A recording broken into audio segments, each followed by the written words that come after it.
Salah seorang sahabat Rabi'ah bin Amir radhiyallahu anhu telah dihantar hadirin untuk berjumpa dengan Raja Rustum.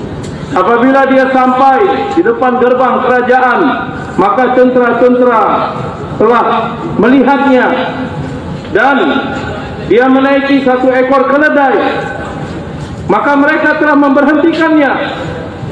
Rabi'ah bin Amir mengatakan, aku telah diundang oleh raja. Kalau kalian memberhentikan aku, maka aku akan kembali. Maka ditanya kepada raja, orang seperti apa ini yang datang kepada kita? Raja mengatakan, biarkan dia masuk. Hadirin yang mulia, Rabi'ah bin Amir radhiyallahu anhu telah masuk dengan keledainya, permadani yang begitu cantik hadirin.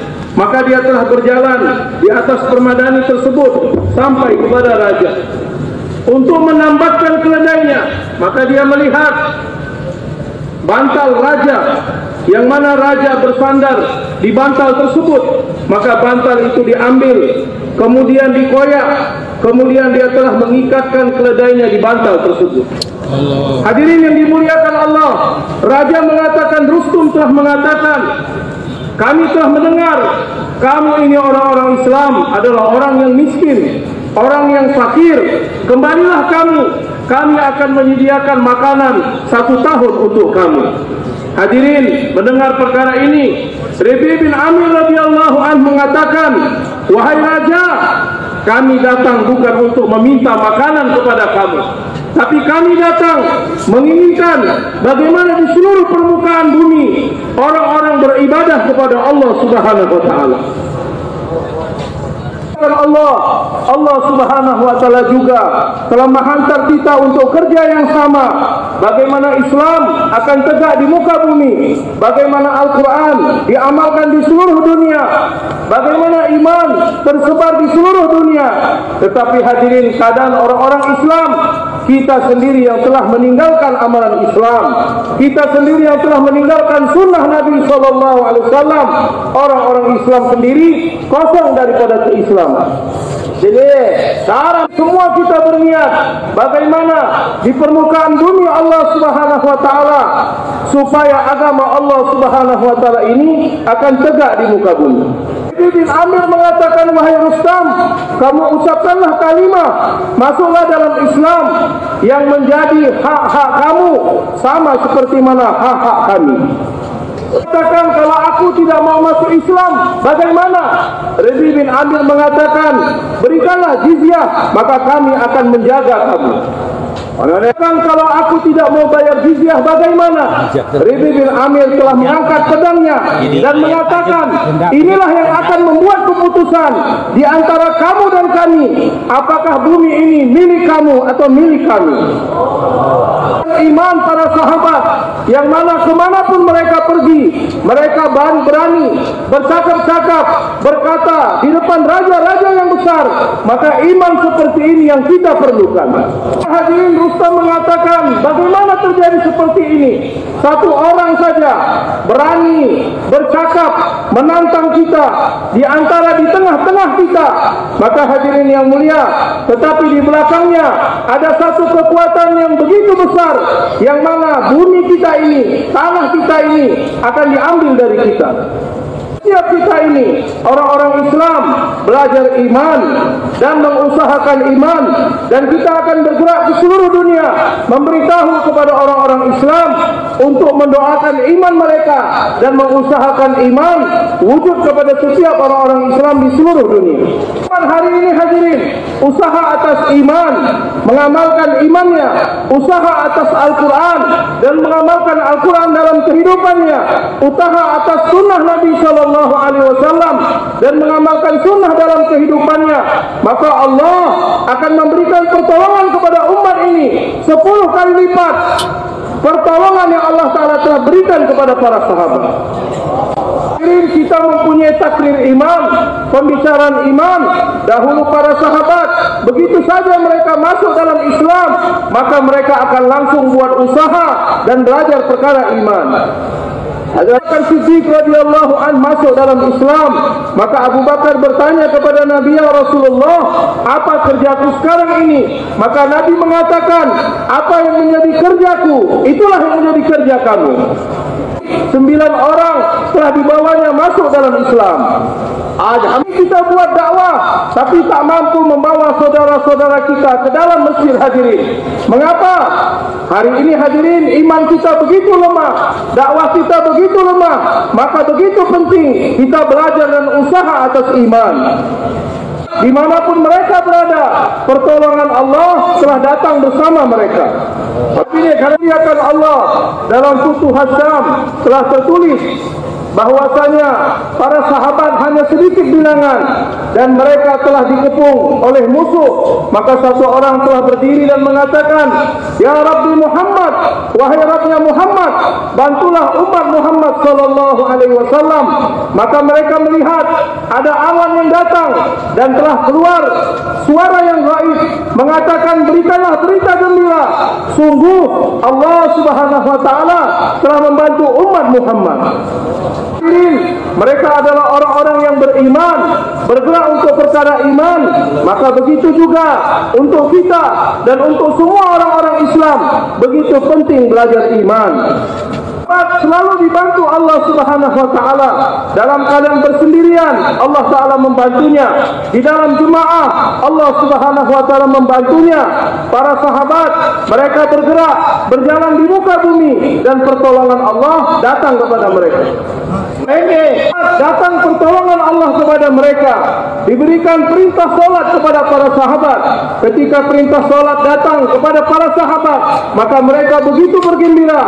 Hari ini kita mendapatkan amal yang mana seluruh hajat dan keperluan kita Allah Subhanahu wa taala akan menunaikannya.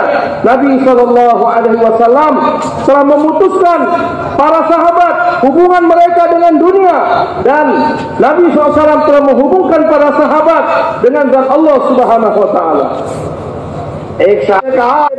taala. Satu orang sahabat dalam perjalanan hadirin berjumpa dengan seorang perampok.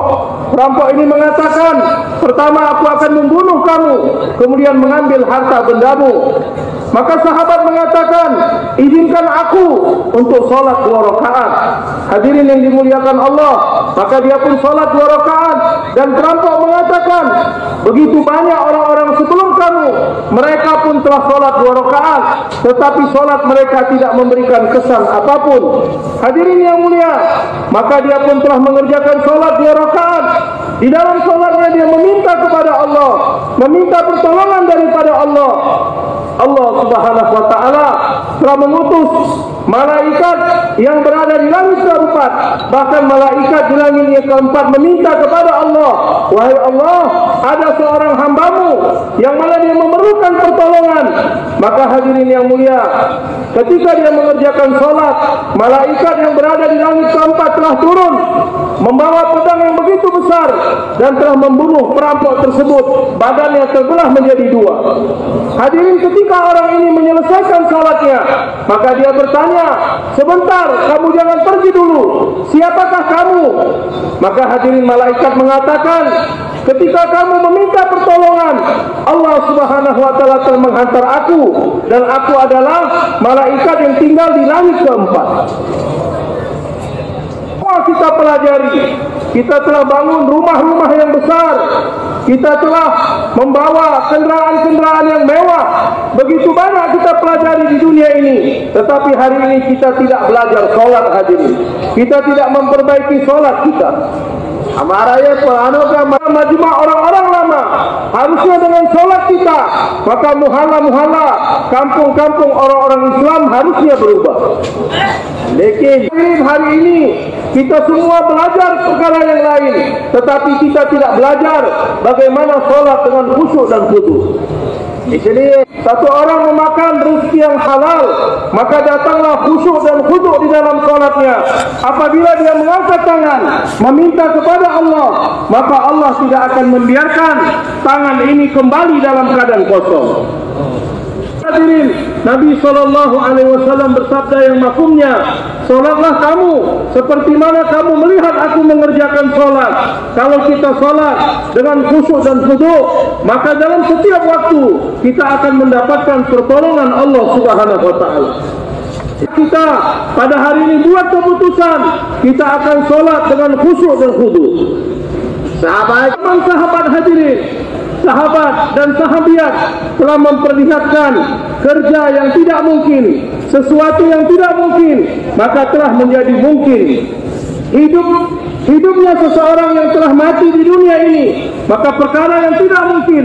Tapi satu orang sahabiat, dia telah melihat anaknya telah meninggal dunia, maka dengan melalui salat dan berdoa kepada Allah, anak yang sudah meninggal dunia pun hidup kembali hadirin.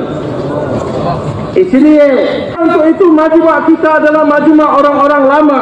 Maka di muhala-muhala kita, di masjid-masjid kita, ajak orang-orang Islam untuk datang ke masjid, mengerjakan sholat di masjid.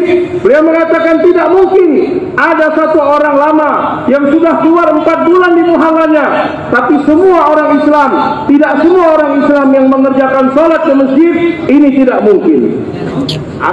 Manjada wajada, barang siapa yang bersungguh-sungguh pasti dia akan mendapatkan. Apabila kita buat usaha di muhala-muhala kita, di masjid kita, hadirin yang dimuliakan Allah, saya memahami 100% orang-orang Islam, laki-laki Bali akan datang sholat ke masjid. Mulia untuk itu, kita orang-orang lama yang sudah keluar 4 bulan di jalan Allah, buat usaha di muhala kita, di kampung kita, datang kepada setiap orang-orang Islam, bujuk rayu mereka dengan lemah lembut, dan kita datangkan 100% orang-orang Islam ke masjid. Inilah tanda-tanda satu orang menjadi orang lama. Datang daripada Allah, tanggung jawab diberikan oleh Allah. Apabila seseorang menunaikan tanggung jawabnya, maka Allah akan memberikan peningkatan dalam dirinya. Tetapi manakala seseorang tidak menunaikan tanggung jawabnya, maka Allah tidak akan mengambil kerja daripadanya. Berkali-kali kita dikumpulkan supaya berkali-kali kita diingatkan dan kita mengingat, mengetahui tanggung jawab kita. Apa kita hadirin di muhala-muhala kita, di kampung kita, walaupun hanya satu orang saja jauh daripada masjid, tidak datang ke masjid, nanti pada hari kiamat Allah akan bertanya kepada kita, wahai orang-orang masjid, mengapa ada satu orang tidak datang ke masjid? Jadi tanggung jawab kita hadirin, datang kepada tiap-tiap orang-orang Islam, datang ke rumah-rumah mereka dan menyadarkan mereka tentang tanggung jawabnya, karena Al-Quran telah mengatakan, qu anfusakum wa ahlikum nara, wahai orang-orang beriman, jagalah diri kamu dan keluarga kamu dari api nerakanya Allah. Hadirin, untuk datangnya agama dalam kehidupan di rumah kita, di rumah orang-orang Islam, maka orang-orang tua kita daripada Nizamuddin menyuruh kita untuk membuat taklim dengan 5 amal taklim rumah, sehingga semua orang di rumah kita duduk berkumpul bersama-sama, duduk mendengarkan taklim, baik laki-laki, wanita, istri-istri kita, anak-anak kita, berpikir bagaimana iman datang dalam kehidupan kami, iman datang dalam kehidupan wanita-wanita kita. Hadirin yang dimuliakan Allah, amalan taklim adalah amalan untuk mewujudkan agama dan amalan agama di rumah-rumah orang-orang Islam. Kita menjadi wanita yang dekat dengan agama, wanita yang solehah, begitu penting sekali. Yang mulia, pada hari kiamat orang-orang akan berasingan semua, tetapi suami istri akan diberdirikan bersama-sama hadirin, akan mempertanggungjawabkan atas tanggung jawabnya.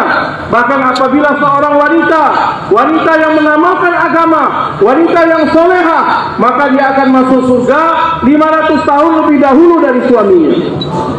Kesempatan masih terbuka kepada kita. Bagaimana di rumah-rumah kita hidupkan amalan taklim, mendengar hadis Nabi SAW, dan ada mudakalah sifat, sehingga sifat